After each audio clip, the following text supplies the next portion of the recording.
대림 시기도 어느덧 중반을 향해 가고 있습니다. 코로나19의 전국적인 재확산으로 성탄을 기다리는 마음이 다소 무거운데요.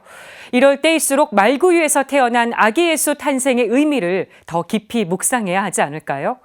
성탄을 앞두고 읽을 만한 책들 이힘 기자가 소개합니다. 대림과 성탄의 길잡이란 별칭이 붙은 성탄이 왔다입니다. 독일 출신의 사목협력자 안드레아 슈바르치는 주님 성탄 대축일을 보잘것없는 축제라고 표현했습니다. 아기 예수님이 허름하고 냄새나는 마국간에서 탄생한 것만 봐도 부모가 부자나 사회적 지위가 높은 이들은 아니었기 때문입니다. 게다가 아기가 태어난 뒤 이 가족은 피신을 다녔습니다. 그리고 30여 년 뒤 이 아기는 십자가에서 참혹한 죽음을 맞습니다. 하지만 저자는 십자가 죽음이 끝이 아닌 시작이라고 강조합니다. 우리가 하느님으로부터 구세주의 탄생이라는 가장 위대한 선물을 받은 것이라고 말합니다. 크리스마스를 들뜬 마음으로 맞기 쉬운 우리에게 이 책은 성탄의 참된 의미와 신비를 묵상하면서 우리를 하느님께 봉헌하도록 안내합니다. 예수님의 전 생애 중에서도 주님 탄생 대축일을 앞둔 대림 시기에는 예수님의 탄생과 어린 시절의 삶이 궁금해집니다.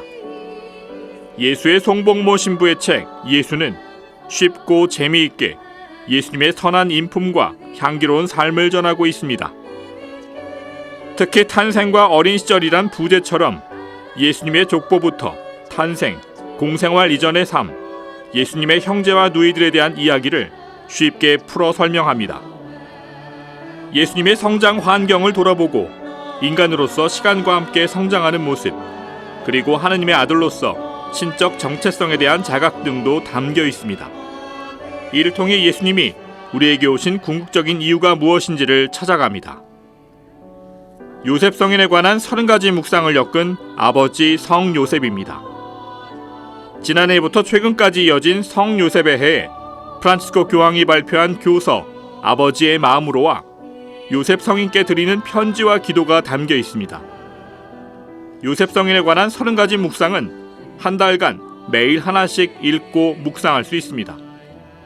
예수님의 양부로서 하느님의 충실하고 지혜로운 종인 요셉 성인의 전구와 그분의 믿음, 덕을 담고자 하는 이 시대의 아버지들에게 추천할 만한 책입니다.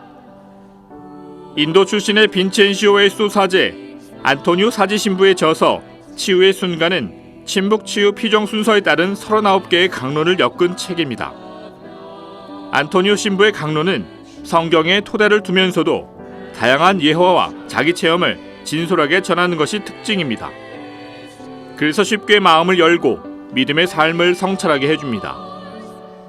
안토니오 신부는 성경 읽는 법을 엄마가 아기에게 말을 가르치는 것에 비유합니다.